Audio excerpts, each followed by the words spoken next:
es verdaderamente de la raza de David según la carne. Y acá podemos confrontar con Romanos 1, capítulo 3. Hijo de Dios según la voluntad y el poder de Dios. Juan 1:13. Nacido verdaderamente de una virgen. Fue verdaderamente clavado por nosotros en su carne bajo Poncio Pilato. Padeció verdaderamente como también resucitó verdaderamente. Resucitó verdaderamente. En el numeral 496 que acabamos de citar, me parece subrayar, por ejemplo, ¿sí? Jesús fue concebido en el seno de la Virgen María únicamente por el poder del Espíritu Santo. Es el Espíritu Santo el que da esa posibilidad de que María conciba en su seno el Verbo que se hace carne, sin semilla de varón, sin la presencia del hombre. Acá vemos también la importancia de remarcar esto para entender el misterio de la virginidad. En el numeral 497, los relatos evangélicos presentan la concepción virginal como una obra divina que sobrepasa toda la comprensión y toda posibilidad humanas. Sobrepasa toda comprensión y toda posibilidad humanas. Esto es importante tenerlo en cuenta. Sobrepasa. Esta concepción virginal es una obra de Dios. Por lo tanto, por la sola razón, nunca voy a poder acceder a entender este gran misterio. Lo concebido en ella viene del Espíritu Santo, dice el ángel a José a propósito de María, su desposada. Por acá podemos ver claramente en Mateo 1, capítulo 20, esa anunciación que le hace a José.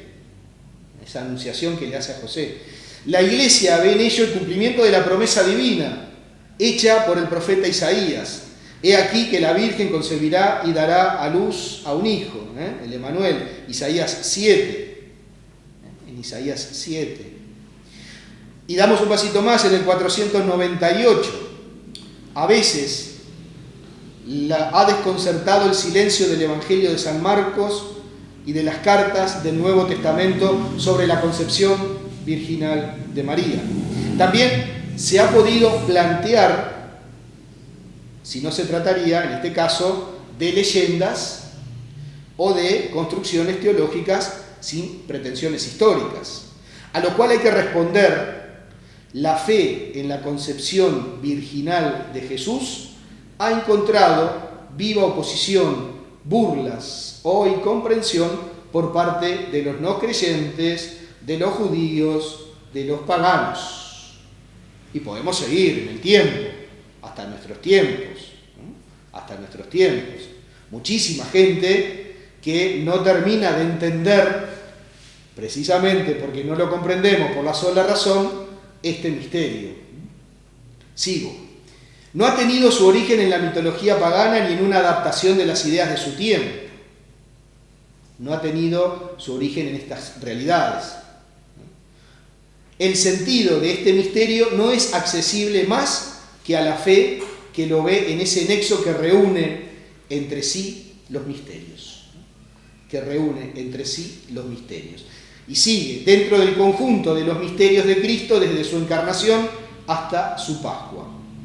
San Ignacio de Antioquía da ya testimonio de este vínculo. El príncipe de este mundo ignoró la virginidad de María y su parto, así como la muerte del Señor, 3 misterios resonantes que se realizaron en el silencio de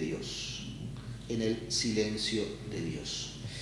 Yo quiero acá detenerme en una frase que está en la mitad de este numeral 498. La fe en la concepción virginal de Jesús ha encontrado viva oposición.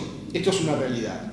Esta es una realidad a la cual no se discute porque sigue costando hoy día también poder entender, ¿sí?, este misterio. Y más abajo dice: el sentido de este misterio no es accesible más que a la fe que lo ve en ese nexo que reúne entre sí los misterios. El sentido de este misterio no es accesible más que a la fe. más que a la fe. Aquí es la fe la que nos ayuda a comprender este misterio. En el 499, María la siempre Virgen. La profundización de la fe en la maternidad virginal ha llevado a la Iglesia a confesar la virginidad real y perpetua de María. ¿Sí? La virginidad real y perpetua de María. Y aquí cita a el concilio de Constantinopla, Constantinopla II. Incluso en el parto del Hijo de Dios hecho hombre. En efecto, el nacimiento de Cristo, lejos de disminuir, consagró la integridad virginal de su madre. Consagró la integridad virginal de su madre. Y acá en el numeral 57 del Lumen Gentium está desarrollado. En efecto, el nacimiento de Cristo, lejos de disminuir, consagró la integridad virginal de su madre. Y dice, la liturgia de la Iglesia celebra a María como la siempre Virgen. La siempre Virgen. Seguimos en el numeral 500. A esto se objeta a veces que la Escritura menciona unos hermanos y hermanas de Jesús. La Iglesia siempre ha entendido estos pasajes como no referidos a otros hijos de la Virgen María. En efecto, Santiago y José, hermanos de Jesús, como dice Mateo, son los hijos de una María discípula de Cristo, que se designa de manera significativa como la otra María. Como la otra María. Se trata de parientes próximos de Jesús, según una expresión conocida del Antiguo Testamento. Acá yo creo que en esto queda claro, está muy bien desarrollado en este numeral. No habla de los otros hijos de Jesús, habla de los hermanos de Jesús. Habla de los hermanos de Jesús. Entonces, en este sentido, aquí no hay dudas. Aquí no hay dudas. Si damos un pasito más, en el numeral 501, Jesús es el único hijo de María. O mejor dicho, es el hijo con mayúscula único de María. Pero la maternidad espiritual de María se extiende. Y acá viene una buena noticia para todos. Se extiende. La maternidad espiritual de María se extiende. Dio a todos los hombres, es decir, a cada uno de nosotros, a los cuales Él vino a salvar. Dio a luz al Hijo, al que Dios constituyó el mayor de muchos hermanos. Es decir, de los creyentes a cuyo nacimiento y educación colabora con amor de madre. Lumen Gentium 63. Lumen Gentium 63. Los creyentes a cuyo nacimiento y educación colabora con amor de madre. María está vinculada a nuestra vida, no se separa de nosotros. María está presente en esta realidad. Su hijo a los pies de la cruz, en esa figura del discípulo amado, que lo vamos a ver ahora, ahí tienes a tu madre, ahí tienes a tu hijo. El discípulo amado, la figura de la iglesia. María es nuestra madre. Pero bueno, volvamos al tema de la maternidad virginal de María en el designio de Dios. En el designio de Dios.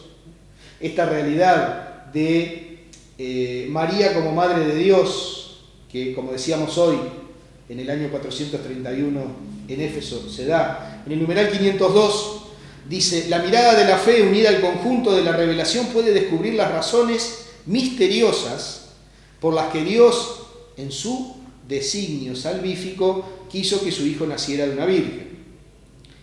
Estas razones se refieren tanto a la persona y a la misión redentora de Cristo, como a la aceptación por María de esta misión para con los hombres.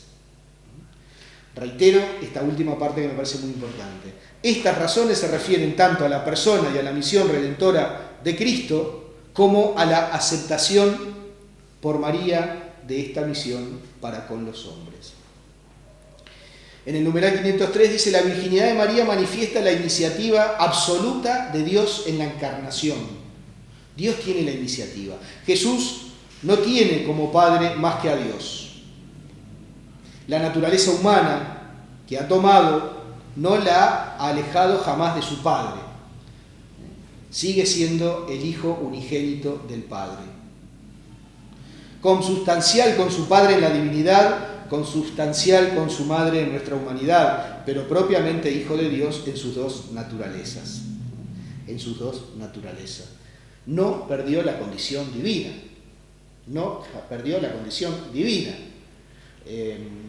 Y esto a veces se nos escapa, como decimos comúnmente, se nos escapa la tortuga. Jesús es mi amigo, Jesús es mi hermano, Jesús es el amigo, sí, pero es Dios. Es Dios. Es la segunda persona de la Trinidad, que se encarna, que asume nuestra humanidad. ¿Sí? Pero no es el flaco, y que me perdonen si hay alguien que usa ese término, con todo respeto lo digo. Es más que el flaco.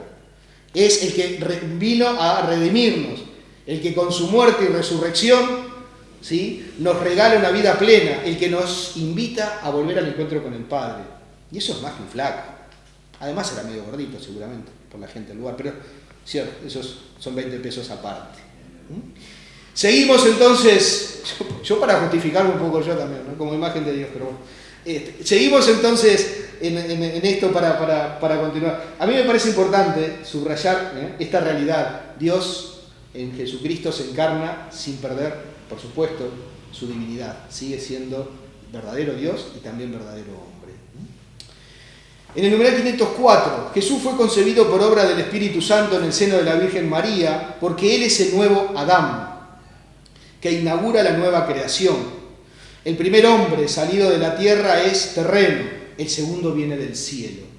María la nueva Eva, Cristo el nuevo Adán. La humanidad de Cristo desde su concepción está llena del Espíritu Santo porque Dios le da el Espíritu sin medida. De su plenitud, cabeza de la humanidad redimida, hemos recibido todos gracia por gracia.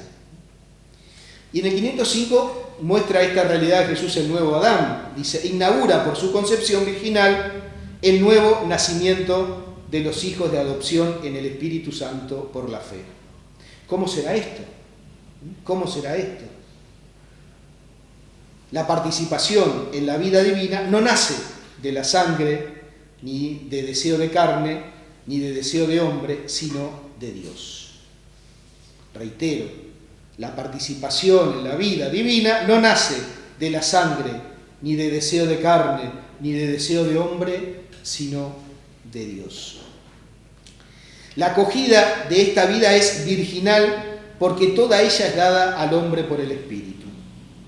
El sentido esponsal de la vocación humana con relación a Dios se eleva a cabo perfectamente en la maternidad virginal de María. María es virgen porque su virginidad es el signo de su fe, dice el numeral 506. No adulterada por duda alguna y de su entrega total a la voluntad de Dios. Tenía que ser así, no podía ser de otra manera. Tenía que ser así. Su fe es la que le hace llegar a ser la madre del Salvador. Su fe es la que le hace llegar a ser la madre del Salvador. Más bienaventurada es María al recibir a Cristo por la fe que al concebir en su seno la carne de Cristo. Dice San Agustín esta afirmación tan fuerte, pero tan importante. Aquello de que decíamos hoy, primero María concibe por la fe, concibe la palabra de Dios en su corazón. Y luego viene desde ahí la fuerza para aceptar la invitación de Dios a concebir en su seno al Salvador. María es a la vez virgen y madre, porque ella es figura y la más perfecta realización de la Iglesia. La Iglesia se convierte en madre por la palabra de Dios acogida con fe, ya que por la predicación y el bautismo engendra para una nueva vida e inmortal a los hijos concebidos por el Espíritu Santo y nacidos de Dios. También ella es virgen que guarda íntegra y pura la fidelidad prometida al esposo. La fidelidad prometida al esposo. Acá podemos confrontar también con Lumen Gentium en el capítulo, en el numeral 63. El numeral 63. Y bueno, con respecto a esto también, y a la hora de haber entrado en esta realidad de los dogmas, decíamos que el concilio de Éfeso, en el año 431, declaró a María Madre de Dios, la Theotokos, Madre de Jesús y por tanto Madre de Dios. María es Madre de Jesús, quien es Dios y hombre. María engendra según la carne aquel que es eternamente engendrado por Dios. Luego, en el año 649, se declara como dogma la virginidad perpetua. ¿Sí? María, ¿sí?, según lo que la Iglesia afirma en esta doctrina de la virginidad perpetua, ¿sí?, significa que ella fue siempre virgen, antes, durante y después del parto, después de dar a luz a Jesucristo. Por eso la virginidad de María antes del parto está firmemente atestiguada por los evangelios de San Mateo y de San Lucas. Este último, en su relato de la Anunciación, insiste en que el ángel Gabriel fue enviado por Dios a una virgen, y el nombre de la virgen era María. Luego viene, en orden, digamos, cronológico, el dogma de la Inmaculada Concepción, es decir, más de 1000 años después se proclama la Inmaculada Concepción en el año 1854. Evidentemente, cómo mantener la realidad pecadora de una madre marcada por el ser humano, por el pecado original, y la realidad no pecadora de su hijo en su vientre. Por lo tanto, es Inmaculada Concepción, es nacida sin pecado. Había que no tener manchas en el lugar donde se va a tejer el Salvador, donde se va a dar la encarnación, donde se va a hacer presente el Verbo hecho carne. Y bueno, después el Papa Pío XII, que aquí bueno, no entramos porque no está precisamente, el Papa Pío XII proclamó la Asunción de María en 1950. No solamente el 50 lo tenemos que recordar por el maracanazo, sino fundamentalmente nosotros los uruguayos por precisamente este dogma de la Asunción de María. Al final de su vida terrenal, la Madre de Jesús fue llevada a la gloria del cielo en cuerpo y alma. No podía conocer corrupción, no podía conocer el sepulcro, quien había sido preparada desde siempre para ser la Madre del Salvador. Espero no haberlos confundido más. Ese es mi deseo. La importancia era poder compartir la presencia de María, no como una persona o como una realidad pasiva en esto, sino precisamente como una realidad que, en definitiva, nos muestra cómo Dios la predestinó, la preparó, le consultó, aceptó y la transforma en Madre de Dios, Madre y discípula de Jesús. En el numeral 508, dice, resumiendo, en la descendencia de Eva, Dios eligió a la Virgen María para ser la madre de su Hijo. Ella, llena de gracia, es el fruto excelente de la redención. Fruto excelente de la redención. Subrayen esto que es importante. Acá podemos ir a Sacrosanctum Concilium, en el numeral 103. Fruto excelente de la redención. Desde el primer instante de su concepción fue totalmente preservada de la mancha del pecado original y permaneció pura de todo pecado personal a lo largo de toda su vida. Preservada de la mancha del pecado original y permaneció pura de todo pecado personal a lo largo de su vida. En el numeral 509, María es verdaderamente Madre de Dios, porque es la madre del Hijo Eterno de Dios hecho hombre, que es Dios mismo, hecho hombre. En el numeral 510, María fue virgen al concebir a su Hijo, virgen durante el embarazo, virgen en el parto, virgen después del parto, virgen siempre, como decía San Agustín. Ella con todo su ser es la esclava del Señor, la esclava del Señor. Esta afirmación esclava del Señor, no sé, yo no entiendo, pero a mí me resulta más entendible que la servidora del Señor. No sé, me parece la servidora como un término más suave, la esclava, la que está permanentemente con los ojos puestos en el Señor. Con los ojos puestos, la que está día y noche atento a la presencia de Dios, la esclava, la que toda su vida está al servicio de Dios. Toda su vida está al servicio de Dios. En el numeral 511, la Virgen María colaboró por su fe y obediencia libres a la salvación de los hombres. Ella pronunció su fiat, ¿sí?, ocupando el lugar de toda la naturaleza humana. Por su obediencia, ella se convirtió en la nueva Eva, la madre de los vivientes. María colaboró por su fe y obediencia libres a la salvación de los hombres. María no fue solamente un envase para que Dios naciera, fue colaboradora por su fe, por su obediencia, libres a la salvación de los hombres. Me parece que en todo esto lo que nos enseña el catecismo de la Iglesia Católica es a descubrir la presencia de María como una mujer profundamente enamorada de Dios, que su fe le lleva a aceptar esta invitación de Dios, de ser la madre del Redentor.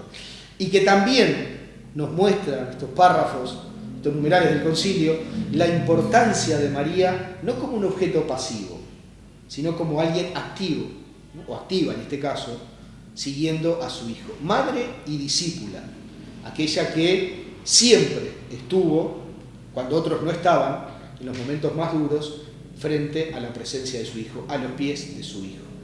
Les quiero agradecer, Monseñor Alberto va a complementar, les quiero agradecer este tiempo, les mando un saludo y bendiciones a todas las comunidades que nos han seguido, y recuerden, siempre María junto a su Hijo Jesucristo. Buenas noches, aprovechar estos 10 minutos que nos quedan. Siempre la reflexión teológica, la reflexión de la fe, tiene por un lado la afirmación de la fe, lo que es, que es propiamente la fe, el credo. Creo en Dios Padre, creo en el Hijo, creo en el Espíritu Santo, se encarnó, murió, resucitó. Y la reflexión sobre la fe, que va haciendo la Iglesia y porque va haciendo cada uno, que primero parte de esos hechos y también los va profundizando, sobre todo por la conexión con otros datos de la razón, con otra comprensión,